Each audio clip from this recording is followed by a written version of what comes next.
Dime tu verdad, me diré lo que estás pasando. Tú no sabes cómo estoy sufriendo, pero te lo tengo que decir. Cuéntame, tu despedida para mí fue dura.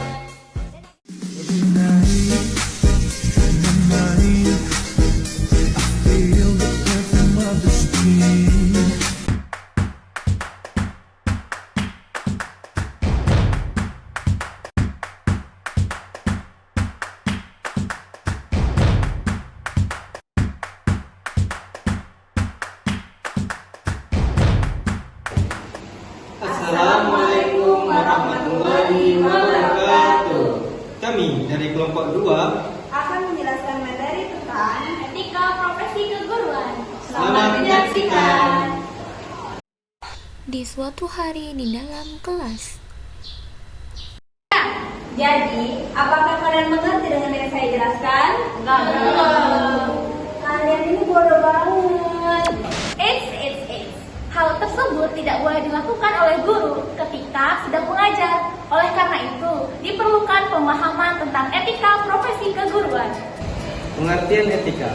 Secara etimologis, kata etika berasal dari bahasa Yunani, yaitu ethos, yang memiliki arti watak kesusilaan atau kebiasaan.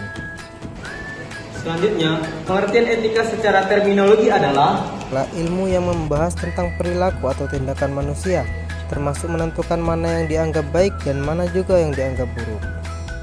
Sehingga dapat kita simpulkan bahwa etika adalah ajaran yang mengajarkan tentang perilaku dan tindakan yang baik dan yang buruk. selanjutnya yaitu pengertian dari profesi. Profesi adalah suatu jenis pekerjaan yang menuntut keahlian dan pendidikan khusus, yang pada umumnya profesi ini diperoleh melalui pendidikan tinggi.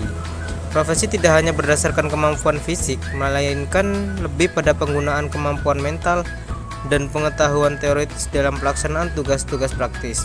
Ada 3 pilar utama dalam profesi, yaitu pengetahuan, keahlian, dan persiapan akademik. Etika profesi menurut perspektif Islam. Keimanan adalah fondasi dari segala tindakan, termasuk dalam menjalankan profesi. Seorang profesional muslim harus memiliki integritas moral yang tinggi, di mana semua tindakan dan keputusan didasarkan pada nilai-nilai keimanan, serta menjalankan tugas dengan kompetensi dan tanggung jawab. Seperti yang dinyatakan dalam firman Allah dalam Al-Quran pada surah Al-Bayyinah ayat 7 yang berbunyi, A'udzubillahi minasyaitonirrajim. Bismillahirrahmanirrahim. Innalladzina amanu wa amilus solihati ulaika hum khairul bariyah.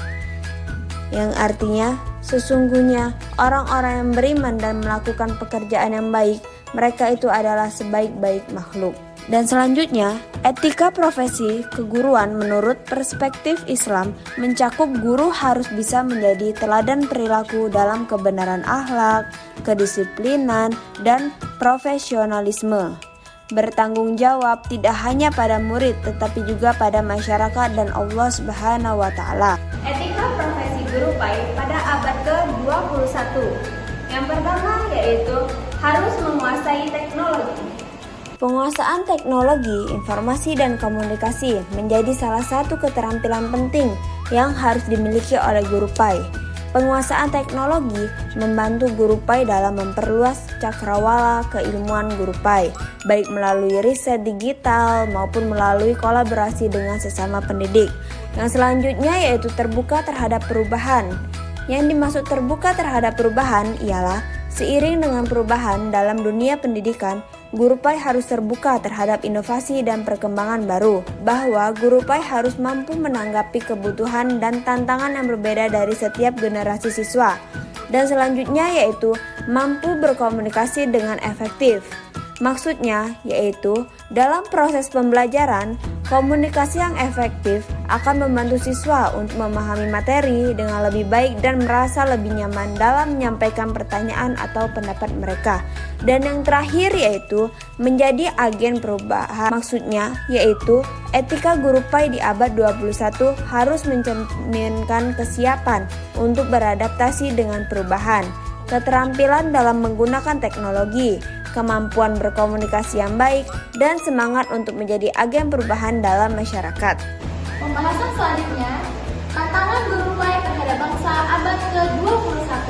Yang pertama, fenomena globalisasi abad ke-21. Selama arus globalisasi teknologi dan perubahan sosial yang dinamis, guru PAI harus mampu menjawab tantangan yang semakin beragam dan kompleks. Tantangan ini menuntut penguasaan teknologi, keterampilan profesional, serta kemampuan untuk menjadi agen perubahan di lingkungan sekolah dan masyarakat. Adapun perkembangan informasi teknologi atau IT dan digitalisasi menuntut guru untuk dapat meningkatkan beberapa hal sebagai berikut. Yang pertama, meningkatkan literasi digital dan teknologi. Yang kedua, menciptakan konten interaktif seperti video pembelajaran dan kuis online. Dan yang ketiga, integrasi nilai Islam dengan teknologi. Yang keempat, meningkatkan keterampilan dalam menggunakan platform seperti Zoom dan Google Meet, serta dapat membuat modul ajar dengan pembelajaran online yang efektif. Yang kelima, menanamkan etika digital berdasarkan ajaran Islam. Yang keenam, mengikuti pelatihan tentang IT dan digitalisasi agar tetap up to date dengan perkembangan terbaru. Demikian, guru PAI dapat memanfaatkan teknologi untuk memberikan pembelajaran yang lebih efektif dan relevan, serta dapat menanamkan nilai-nilai Islami kepada siswa di era digital ini. Selain melahirkan perkembangan IT dan digitalisasi, fenomena globalisasi abad ke-21 juga melahirkan adanya degradasi moral dan etika remaja pada era modern yang dikarenakan luasnya informasi yang dapat dijangkau oleh siswa dan remaja saat ini dan kesulitan dalam memfilter informasi mana yang baik dan buruknya. Selain itu, adanya kolonialisme di bidang iptek yang menyebabkan mendominasinya suatu negara dalam menyebarluaskan informasi dan digitalisasi. Selanjutnya, implikasi etika guru PAI abad ke-21. Yang pertama, etika guru PAI terhadap peserta didik. Tiap murid dalam interaksi belajar mengajar adalah sebagai subjek dan objek. Sebagai objek, ketika murid yang menerima pelajaran dari guru, sedangkan sebagai subjek karena murid menentukan hasil belajar. Adapun kode etik didik di tengah-tengah para peserta didiknya antara lain: A. Guru hendaknya mengajar dengan niat mengharapkan ridha Allah. B. Guru hendaknya memotivasi peserta didik. C. Pendidik hendaknya menyampaikan pelajaran dengan bahasa yang mudah dan sederhana. D. Pendidik hendaknya melakukan evaluasi setiap kegiatan belajar. E. Pendidik hendaknya bersikap adil terhadap semua peserta didik. Adapun etika guru dalam pergaulan masyarakat. Dalam kehidupan masyarakat berbangsa dan bernegara secara keseluruhan, guru merupakan unsur strategis sebagai anggota, agen, dan pendidik masyarakat. Maka, guru harus menunjukkan kepribadiannya secara efektif agar menjadi tauladan bagi masyarakat sekitarnya. Tidak hanya dirinya menjadi tauladan, tapi keluarganya juga menjadi tauladan. Oleh karena itu, adanya hubungan sosial yang dijalin seorang guru dengan murid dan lingkungan masyarakat sekitar menjadi sebuah kebutuhan demi tercapainya tujuan pendidikan. Yang terakhir yaitu landasan etika profesi keguruan. Dalam etika profesi keguruan ada landasan yang menjadi pondasi utama, yaitu landasan tauhid adalah dasar filosofis yang sangat mendalam yang dijadikan sebagai pijakan utama bagi setiap muslim yang beriman dalam menjalankan peran dan tanggung jawabnya dalam kehidupannya. Sesuai dengan firman Allah dalam surat Al-Baqarah ayat 286, A'udzubillahi minasyaitonirrajim. Bismillahirrahmanirrahim. La yukallifullahu nafsan illa wus'aha. Dari ayat tersebut dapat kita pahami bahwa setiap guru akan diberikan tugas dan tanggung jawab yang sesuai dengan kapasitas dan kompetensinya. Yang selanjutnya yaitu landasan keseimbangan.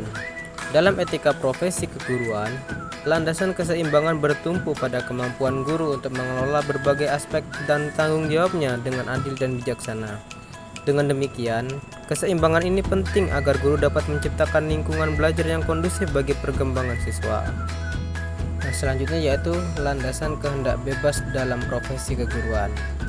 Hal ini mencakup tanggung jawab moral untuk memfasilitasi proses pembelajaran yang tidak hanya mentransfer pengetahuan, tapi juga membentuk karakter yang baik. Guru PAI harus memahami bahwa setiap keputusan yang diambil dalam proses pendidikan akan mempengaruhi perkembangan spiritual dan moral peserta didik. Nah, yang terakhir adalah landasan pertanggungjawaban dalam profesi keguruan PAI. Landasan ini berakar pada kesadaran bahwa setiap perbuatan akan dihisap oleh Allah Subhanahu wa taala. Sekian video dari kami. Semoga bermanfaat. Jangan banyak tanya. Jangan ya deh ya. Kalau ngatape bekas dulu, story-nya ndak mempan.